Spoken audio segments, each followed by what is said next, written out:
Hello everyone, welcome to a speculative purchase. One of those where I just wonder what happens when a car does astronomical mileage. So in this instance I've got this 61 plate 2011 Honda Insight Hybrid that's obviously been a taxi. You won't believe it, 322,000 miles on the clock, and she's still running and has a fresh MOT till 2025. How's about that? Shall we have a quick little gander at the bodywork? So if we start off here, obviously a few scratches there, stone chips, bonnet's not been touched in. Look, all these little touching marks, that's not drawing droplets, that's where it's been touched in. Got a bit of yellowing on there, otherwise this is alright. Again, a little bit of a touch in there. This bumper's clearly been resprayed at some point. The wing on this side looks alright. The alloys have seen better days, but they're in very good nick. All the front tyres, both front tyres are just above the legal limit. And if we look on this side, the driver's door is actually very good. But here, it's had a bit of a prang at some point because it's this been resprayed. You can see on the sill there some little surface rust bubbles starting to show, and then on the rear wings, not bad. Rear tyres are good. The alloys are in actually very good condition here. Then if we look at the back is very good. Now I'm not going to even bother opening that because it's not working. So I've got a workaround for that. It's this usual thing with the latch underneath here. Hope you can see it. So what it needs is a good bit of WD-40. I'll put in the description below if I can video of me fixing similar issue in a Honda Jazz. It's exactly the same latch, very easy. Just drench it in WD-40 and that should fix it. So I'll do that later.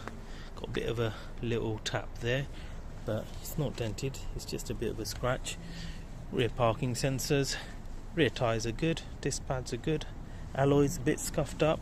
Here, because it's a UK taxi, you can see the paint's got a bit of a scuff and now it's starting to have some minor surface rust, not through the paint, not through the metal quite yet. Telltale sign, it's a taxi.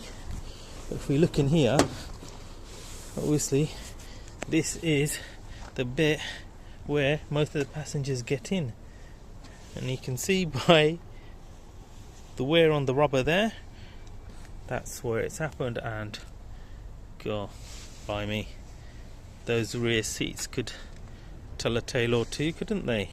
They're in pretty good nick, all things considered. Yes indeed, the stories they could tell.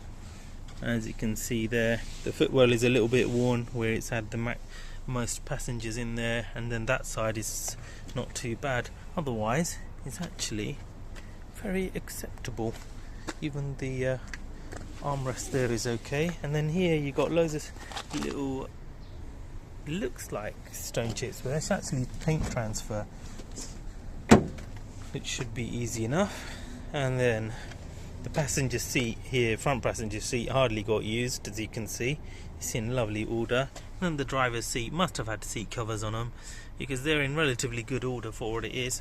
And you know, testament to the build quality of the Hondas. Look at that, the plastics are very good indeed.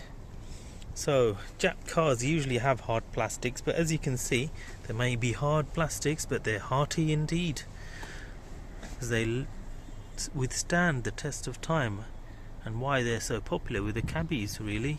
Obviously this one's had the seat covers, it's had the steering wheel cover put on there as well, so that helps. But otherwise this thing actually is not in bad order, is it? Let's go for a little drive, let's see how it is mechanically. Actually, before we do that, shall we see if she starts up? Put the key in there.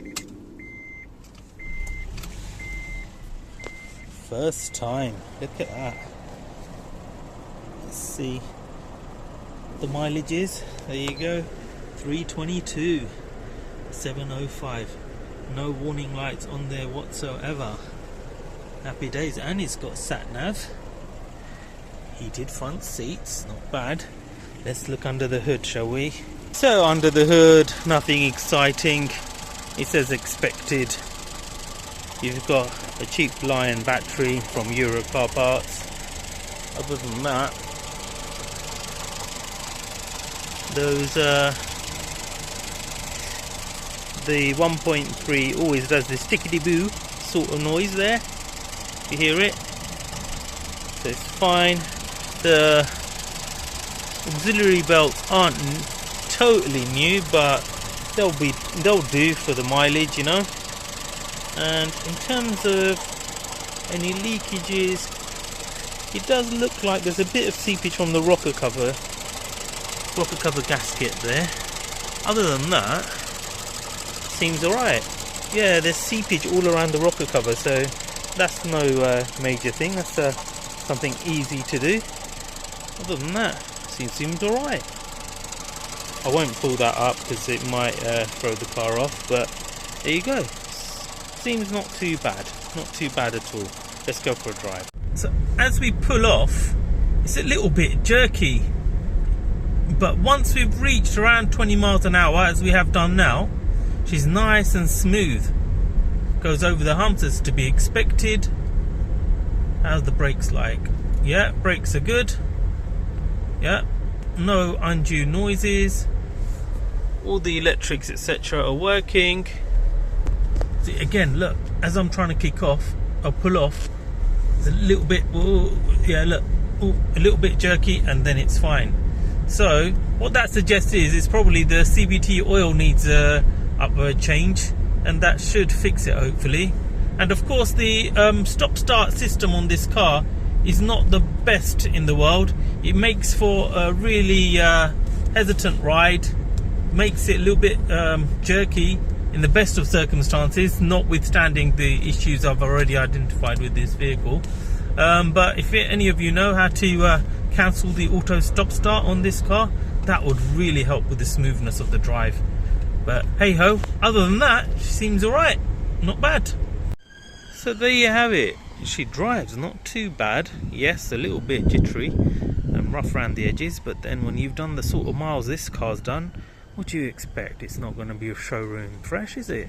But overall, I don't think it's that bad. It's a decent little number. I mean, the bodywork's not too bad. Yes, it's been resprayed in here and there, and it's got the odd little marks, but overall, considering it's done 323,000 miles, it's in very good condition, I would say, all things considered. And of course, the interior is got a bit of wear to it, but it's all functioning. There's no warning lights. All the electrics are working as you'd expect. And now I've got the engine off. You'll see I've taken the dipstick out from there where the CVT oil is, and as you can see, it should be pink, but the oil is brown. So that'll explain why it's not so smooth when you pull off. And so it definitely would benefit from a CVT oil change, so which I'll get done. It's easy enough. It's a good easy DIY job. Can you see that there? That's where it is. Put one of those extraction suction machines in there, suck it all out, and then pour it back in the same way, and that's it. Shall we have a look at the engine oil, make sure that's okay? So a look. It's not too bad. It's just on the minimum. Could do with a change, but it's not too bad at all. It's not overheating, no warning lights or anything like that. So engine wise, not bad. So I think in terms of what this needs doing, so that I can, obviously it's going to be a trade sale, can't warranty a car with 323,000 miles, but of course you can do some precautionary things for the next buyer. So I'm going to do, those tyres are on the legal limit, so depending on the price I'll get those changed, and definitely I'll get the CVT oil changed. These usually takes about 4 litres, and I'm going to get the proper Honda ones, and then the Honda one costs about £50 for the oil. And if you don't want to do it at home, ladies and gentlemen, you can actually take it to Honda and they'll do it for about £130. So that's not bad, that's quite reasonable actually. Other than that, she's got an MOT. She starts, she drives, just needs a CVT oil change and maybe an engine oil change as well, and a couple of tyres, and that's it. considering this is 323,000 miles. That's cracking, this is. Lovely little car. What do you think? Do like and subscribe, and I'll see you on the next one. Ta-da!